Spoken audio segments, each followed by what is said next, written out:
What's up, everybody? This is Newt Mayenge. Welcome to the league.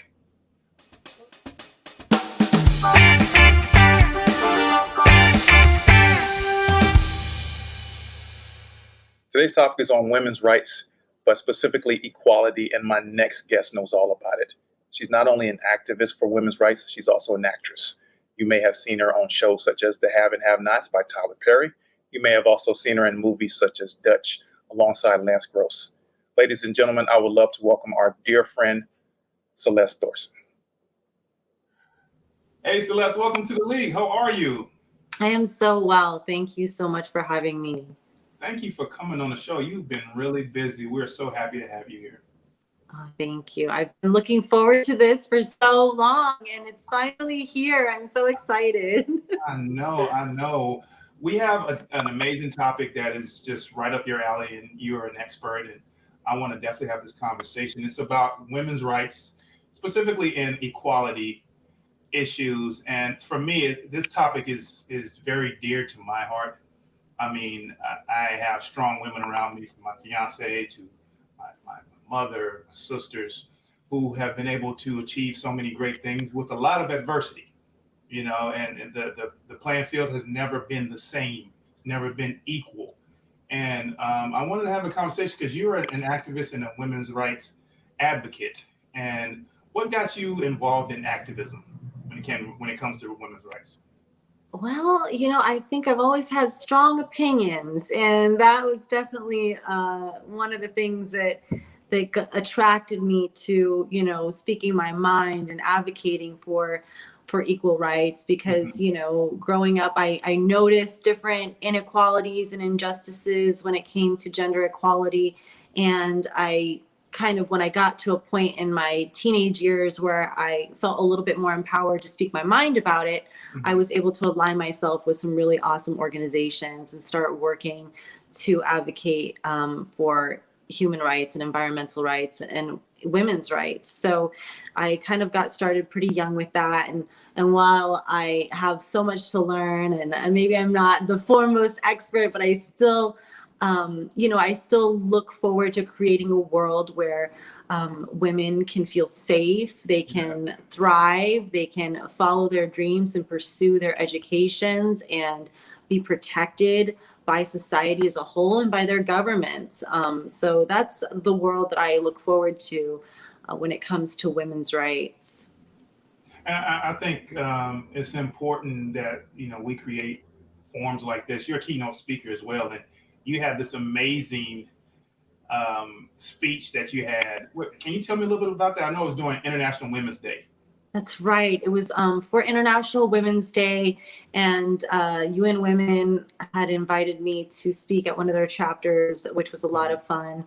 And, we just had a great discussion about looking forward to the future and female leaders in government. And, this was before Kamala Harris and before everything. And so now it's actually really exciting to look back at that video, because I think it aged really well, and I look back and I was dreaming of that day where we would see women in these, these positions representing us in the government. And I'm seeing more of that happening now. And I'm seeing a government that is empowering and promoting women to these positions where I think they can do really great work and represent, half of the population in a more accurate way.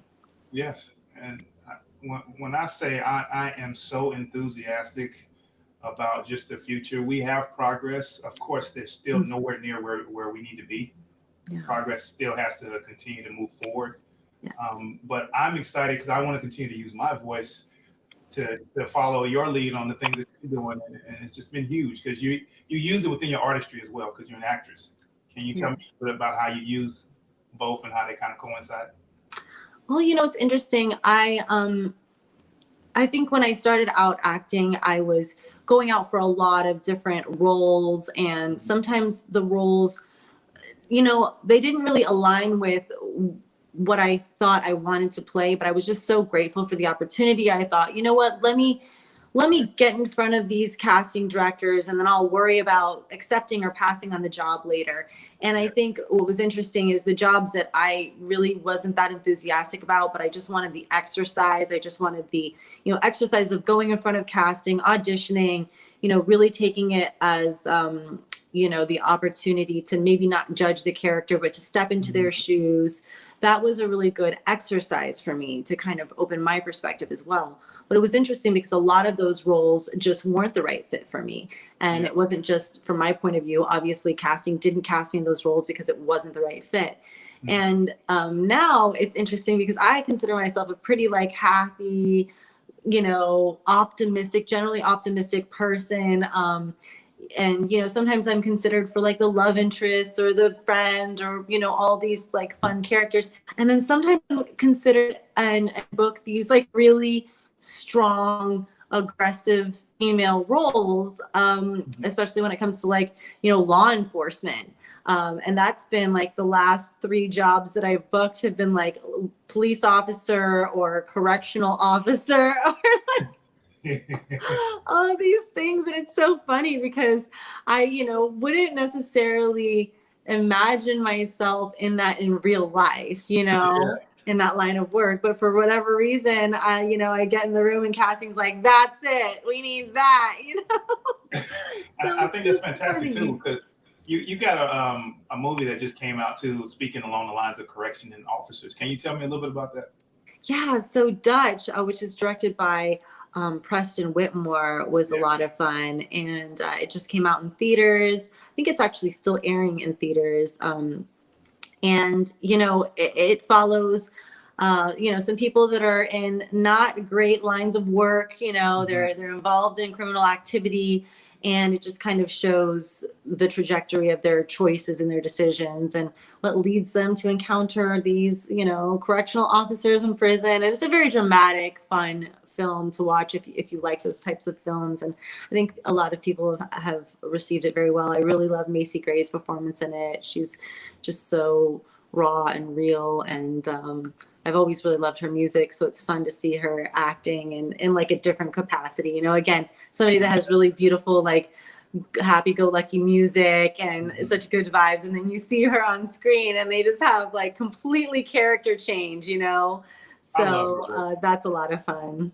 I love her work, and Lance Gross is in there as well. He's a TSAW alum from my acting school that I've attended. Wow. So.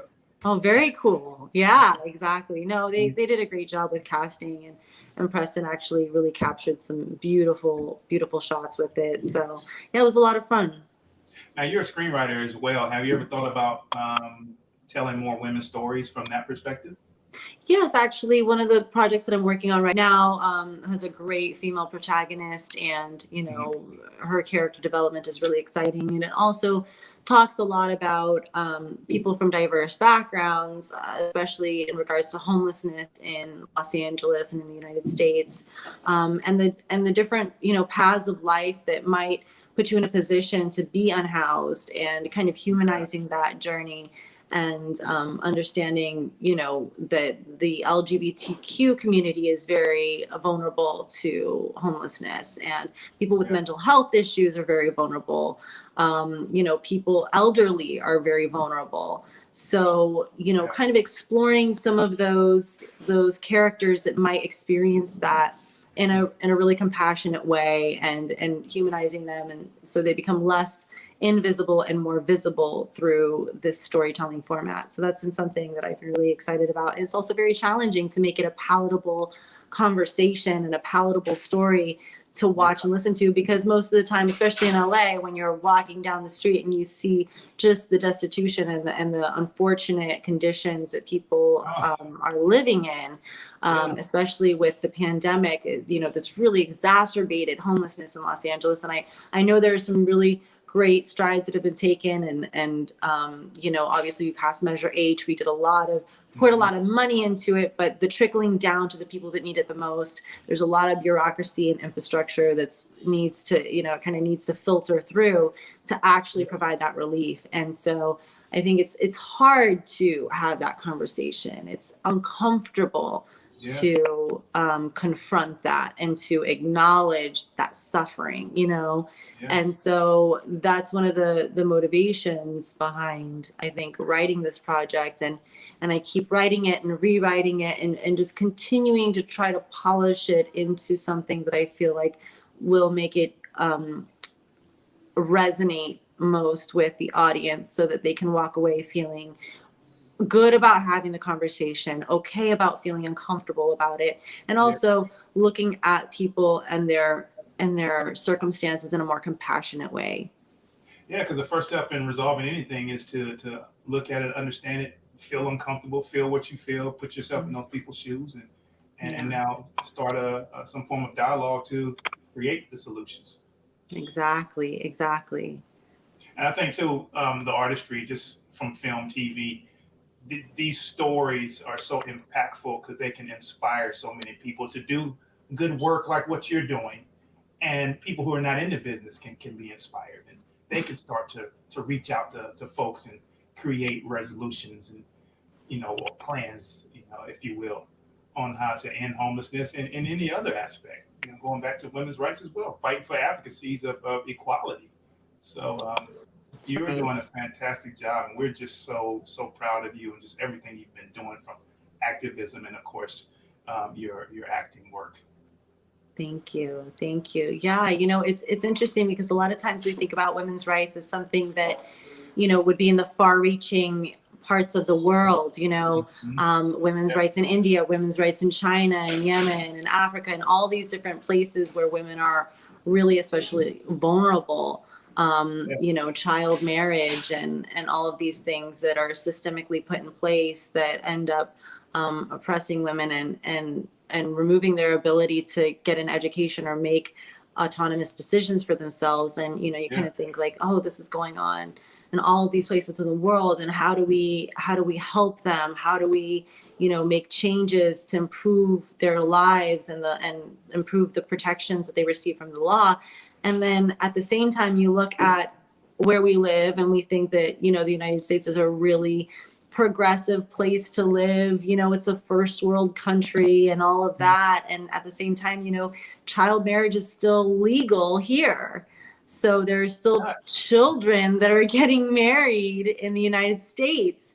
And, you know, many states, I think something like 13 states, something around there, has no lower limit. Obviously, you know, you have to go through the court to get married, but as long Yeah. as there's permission from the parents, you know, you can get married. And I think, I know in like between like 2000 and 2015, there was like 200,000 minors that were legally married in the United States.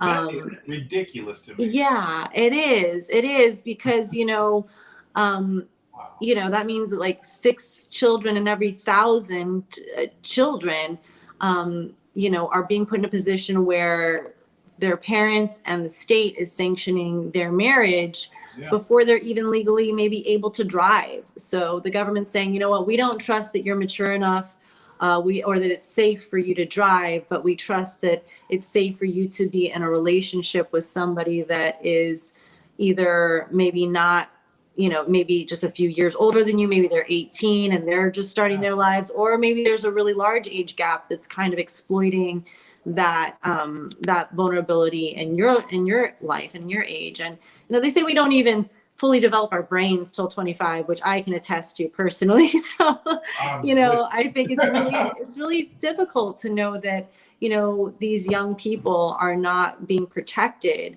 yeah. in that way, and that those lifelong decisions that really can lead to, you know, permanent circumstances in their lives as well, are being put into place, you know. And I'm sure there might be some exceptions where it might be more beneficial than their current situation, but that just Of means that course. the government needs to step up and make sure that that's not their only choice, Yeah. and that in the majority of cases, you know, a 13-year-old or a 14-year-old or a 15-year-old, you know, getting married, that is a really very adult decision to make. Yeah. And then think about the psychological repercussions of putting these kids in these circumstances. Now you have ongoing issues that you created over something that didn't have to be there. If there Yeah. was some form of foundation or system in place to help these children. And once Right. again, this comes from the overall thing. What we're discussing is women's rights, but from Yeah. an equality perspective, it's so expansive. It's not just in one field. It's Right. on various levels. Oh yeah. Yeah. And Various, I mean, I yeah, think we all have spoken about the pay gap, and those things are really obvious and evident in like our everyday paychecks. But there's a lot of this hidden kind of behind closed doors yeah, issues when it comes to protecting women, especially young women, especially underage women that are in yeah. vulnerable relationships and situations. And those are the kinds of things that really make me feel like, wow, as a first world country, we really need to step it up and We make do. sure that we're setting an example that would really protect these young people. We do, and I'm always trying to brainstorm me as a male. What can I do to continue to bring awareness, but not just awareness? How can we create some action Yeah. from the Oh, male that's so perspective great. to assist? You know? Absolutely. Well, I think, you're creating action right here, right now, having the conversation, creating the platform, having these discussions that may not be comfortable or popular, but at the same time are so necessary and really Yeah, get people thinking. I think also it's just, you know, lobbyists put a lot of money behind important, uh, you know, important things that they want to lobby for. And we also have to put a lot of resources behind bringing attention to these issues because they kind of lay dormant. It's like nobody cares enough. It's not your child, it's not your cousin, it's not your family. Oh, those are their choices. It really doesn't touch close to home for you. hmm But it really does take a lot of resources to get the gears moving. And so that's why I think working alongside organizations that are fundraising for these issues, whether it's Human Rights Watch or Amnesty International, they have a US chapter for a reason.